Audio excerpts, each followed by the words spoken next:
আপনারা জানেন বাংলাদেশ জাতীয়তাবাদী দল বিএনপি তাদের নির্বাচনী ইশতেহারে নির্বাচন অঙ্গীকার হিসাবে যে সকল প্রধান প্রতিশ্রুতি ঘোষণা করেছিল তার মধ্যে ধর্মীয় ও সামাজিক সম্প্রীতি সুদৃঢ় করতে সর্বধর্মের উপাসনালয়ের ধর্মীয় নেতৃবৃন্দের জন্য সম্মানী এবং প্রশিক্ষণ ভিত্তিক কল্যাণ বাবদ প্রশিক্ষণ ভিত্তিক কল্যাণ ব্যবস্থা করা অন্যতম একটি প্রতিশ্রুতি। এটি সম্পূর্ণরূপে মাননীয় প্রধানমন্ত্রীর ব্রেন চাইল্ড। বর্তমানে দেশে মসজিদ, মন্দির, গির্জা ও পেডোগা মিলে প্রায় 4 লক্ষ ধর্মীয় প্রতিষ্ঠান রয়েছে। আমাদের দেশের মতো এরূপ অর্থনৈতিক পরিকাঠামোয় দাঁড়িয়ে এই বিশেষ সংখ্যক প্রতিষ্ঠানের দায়িত্বরত ব্যক্তিদেরকে মাসিক সম্মানী ভাতার আওতায় আনা চিন্তা করাটা আমি মনে করি রীতিমতো দুঃসাহস। অন্য কোনো রাষ্ট্রনায়ক এইরূপ দুঃসাহস দেখানোর কোনো দেখাবে কিনা আমি জানি না, কিন্তু মাননীয় প্রধানমন্ত্রী জনাব তারেক রহমান সেই সাহস দেখিয়েছেন। এই জন্য আমরা সবাই ওনার জন্য দোয়া করি। রাজি আছে ভাই? দোয়া করতে রাজি আছি?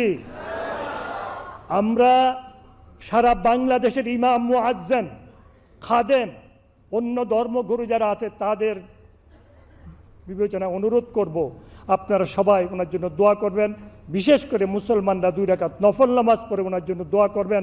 আল্লাহ পাক যেন ওনাকে নেক হায়াত দান করেন, আল্লাহ পাক যেন ওনাকে হেফাজত করেন, আল্লাহ পাক যেন ওনাকে ভালো কাজ করার তৌফিক দান করেন। প্রিয় ভাইয়েরা আমার, তিনি আমাদের প্রধানমন্ত্রী তারেক রহমান সাহেব বিএনপি নির্বাচনী ইশতেহারে এটা সন্নিবেশ করেছেন। আমি বিশ্বাস করি এটি মাননীয় প্রধানমন্ত্রী জনাব তারেক রহমানের রাজনৈতিক প্রজ্ঞা ও দূরদর্শিতা প্রতিফলন। মহান আল্লাহ অশেষ রহমতে সরকারের দায়িত্ব নেওয়ার 1 মাস না পেরিতেই এই নির্বাচনী প্রতিশ্রুতি বাস্তবায়ন হতে যাচ্ছে। এটা কি আল্লাহর রহমত না? আল্লাহর দয়া না? আপনারা কিন্তু বেশি বেশি করে ওনার জন্যে, ওনার আব্বা মরহুম প্রেসিডেন্ট জিয়া সাহেবের জন্যে, ওনার মা ম্যাডাম খালেদা জিয়ার জন্য খাস করে দোয়া করবেন। ভাইয়েরা আমার, এত দ্রুততম সময়ের মধ্যে একটি নির্বাচন অঙ্গীকার বাস্তবায়ন করাটাও মাননীয় প্রধানমন্ত্রীর নিষ্ঠা ও আন্তরিকতার বহিঃপ্রকাশ বলে আমি মনে করি। সম্মানিত উপস্থিতি, মসজিদের ইমাম, মুয়াজ্জিন, খাদেম, অন্যান্য ধর্মীয় উপাসনালয়ে যারা দায়িত্ব পালন করেন তারা নিতান্তই ধর্মীয় জায়গা থেকে মহান স্রষ্টার সন্তুষ্টি লাভের জন্যই এই দায়িত্ব পালন করেন। বিশেষ করে আমাদের প্রান্তিক জনপদে এমন অনেক মসজিদ রয়েছে যে সকল মসজিদ নিয়মিত কোনো আয়ের কোনো উৎস নেই। মসজিদের মুসল্লিগণ যেটা অনুদান বা দান করেন সেটার উপর নির্ভর করে মসজিদের পরিচালনা ব্যয় নির্বাহ করা হয়ে থাকে। কোনো মসজিদে একবারও ন্যূনতম কোনো সম্মানই দেওয়া হয়ে থাকে, আবার কোনো মসজিদে একবারই মানে বেতন ছাড়া দায়িত্ব পালন করতে হয়। আমাদের ধর্মীয় নেতৃবৃন্দ স্বেচ্ছায় নিষ্ঠার সাথে সেই দায়িত্ব পালন করে থাকেন। আমি আপনাদের অভিনন্দন জানাই, ধন্যবাদ জানাই। আমাদের নির্বাচনী ওয়াদা বাস্তবায়নের অংশ হিসাবে প্রাথমিক পর্যায়ে পাইলট স্কিম হিসাবে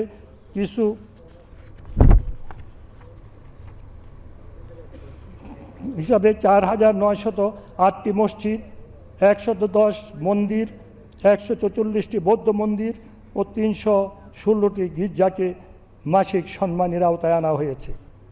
পরবর্তীতে 4 অর্থ বছরের পর্যায়ক্রমে দেশের সকল ধর্মীয় প্রতিষ্ঠান ও কার্যক্রমের আওতায় আনা হবে। আমি ব্যক্তিগতভাবে মনে করি মসজিদ ও ধর্মীয় উপাসনালয়ের নেতৃবৃন্দকে মাসিক সম্মানী দেওয়ার এই উদ্যোগ একদিকে যেমন মহৎ, অন্যদিকে এটি একটি উদ্যম বিনিয়োগ বটে। আমাদের দেশের অর্থনৈতিক ও উন্নয়ন গবেষকগণ এটা নিয়ে রিসার্চ করবেন। তবে একজন সাধারণ মানুষ হিসাবে আমি মনে করি মাননীয় প্রধানমন্ত্রী এই উদ্যোগ আমাদের অর্থনীতিতে বহুমুখী ইতিবাচক প্রচার ফেলবে ইনশাআল্লাহ। সম্মানিত ধর্মীয় নেতৃবৃন্দ, আপনারা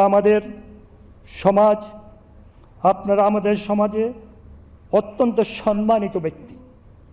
আপনাদেরকে সকলে শ্রদ্ধা করেন। ধর্মীয় বিষয়ে পাশাপাশি ব্যক্তিগত, পারিবারিক, সামাজিক নানা বিষয়ে আপনাদের পরামর্শ নেন। আমাদের সমাজে আপনারা অন্যতম প্রভাবক হিসেবে কাজ করেন। আপনাদের এই শক্তিকে সমাজ ও রাষ্ট্র গঠনের কাজে লাগানো সম্ভব হলে দেশের উন্নয়ন ও সমৃদ্ধ হবে বলে আমি বিশ্বাস করি। আসুন আমরা সবাই মিলে দেশকে ভালোবাসি, দেশ ও দেশের মানুষের জন্যে আরেকটু আন্তরিকতাভাবে কাজ করি, গড়ে তুলি মানুষের ইনসাফ ভিত্তিক ও মানবিক বাংলাদেশ। পবিত্র মাহে রমজানের এই নির্মল সকালে দেশের নানা প্রান্ত থেকে অনেকে কষ্ট স্বীকার করে আপনারা এসে অনুষ্ঠানে উপস্থিত হয়ে অনুষ্ঠানকে সৌন্দর্য বৃদ্ধি করেছেন এবং তাদের প্রতি আমি অশেষ কৃতজ্ঞতা এবং শুকরিয়া জ্ঞাপন করছি। অশেষ ধন্যবাদ ও কৃতজ্ঞতা জানাচ্ছি সরকারের নির্বাচনী প্রতিশ্রুতি বাস্তবায়নের অংশ হিসাবে মসজিদের ইমাম, মুয়াজ্জিন, খাদেম, মন্দিরের পুরোহিত এবং সেবায়িত এবং বৌদ্ধ বিহারের অধ্যক্ষ এবং উপাধ্যক্ষের মাসিক সম্মানী প্রধান কার্যক্রম বাস্তবায়নের লক্ষ্যে গঠিত সেলের সভাপতি এবং সকল সদস্যদের প্রতি অশেষ ধন্যবাদ ও কৃতজ্ঞতা জানাচ্ছি ধর্ম বিষয়ক মন্ত্রণালয়ের সকল কর্মকর্তা, কর্মচারী ও কর্তৃপক্ষ, বাংলাদেশ ব্যাংক এবং এই কাজের সাথে যারা প্রত্যক্ষ পরোক্ষভাবে সম্পৃক্ত থেকে এই প্রক্রিয়াকে সফল করেছেন। অশেষ ধন্যবাদ ও কৃতজ্ঞতা জানাচ্ছি আজকের অনুষ্ঠানের প্রধান অতিথি মাননীয় প্রধানমন্ত্রী জনাব তারেক রহমানের প্রতি, যিনি প্রতিশ্রুতি রেখেছেন দেশের ইমাম, মুয়াজ্জিন, খাদেম, মন্দিরের পুরোহিত এবং সেবায়িত এবং বৌদ্ধ বিহারের অধ্যক্ষ এবং উপাধ্যক্ষের মাসিক সম্মানী প্রদান করবেন এবং এই আজ শুভ সূচনা করলেন। তার উদ্বোধনী চিন্তা চেতনা বাংলাদেশকে বদলে দেবে ইনশাআল্লাহ। শ্রদ্ধেয় ইমাম, মুয়াজ্জিন এবং খাদেমদের প্রতি এবং অন্যান্য ধর্মগুরুদের প্রতি আমার অনুরোধ থাকবে, মাননীয় প্রধানমন্ত্রী যে সমস্ত কাজের জন্যে কোনো ঘোষণা দেবেন সেই ঘোষণাকে আপনারা একসাথে মিলে কাজ করবেন। যেমন বৃক্ষরোপণের ঘোষণা দিয়েছেন মাননীয় প্রধানমন্ত্রী।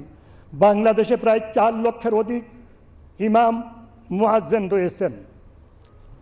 আপনারা যদি এক একজনে 10টা করে গাছ লাগান তো কতটা গাছ হবে? 4 কোটি গাছ হবে।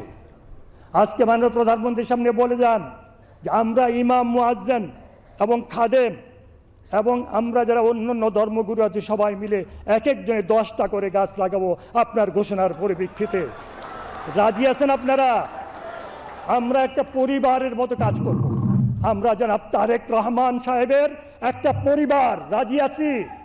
আমরা মুনাফিকি বুঝি না, আমরা আল্লাহর রাস্তায় চলি, আল্লাহর সন্তুষ্টি অর্জনের জন্য আমরা চেষ্টা করি।